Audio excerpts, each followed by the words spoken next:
बहुत बुरा हाल बा हमार, अब कैसे अपन दुख बताई। चलिए तू गुजरात सजनिया ना।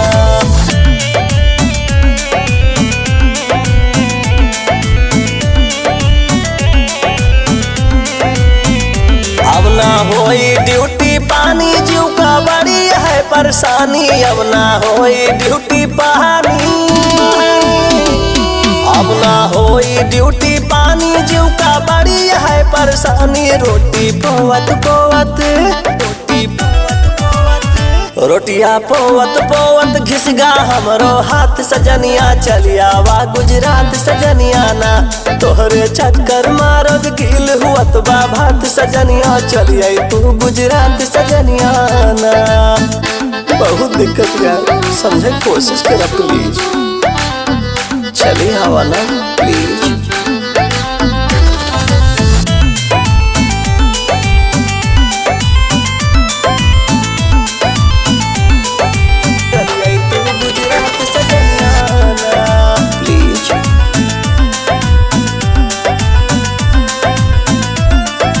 भोरे 6 बजे है गोरिया हम तड़के उठ जाई।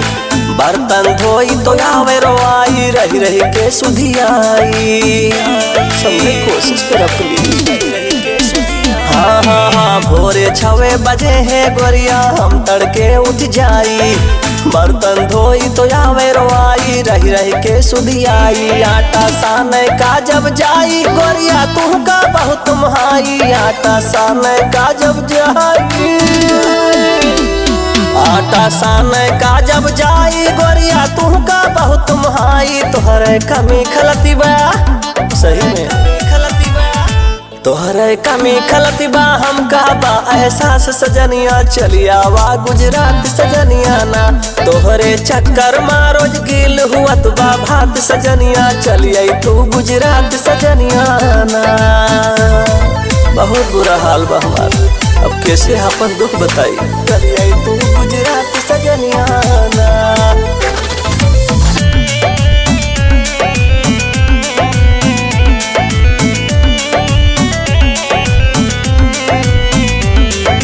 तोहरे याद मतरबत है हम मनवन लागे प्यारी। अजुए पकड़ ले अपने हिया से रनिया तू रेलगाड़ी। बात मान हमार, हाँ हाँ हाँ, तोहरे याद मतरबत है हम मनवन लागे प्यारी।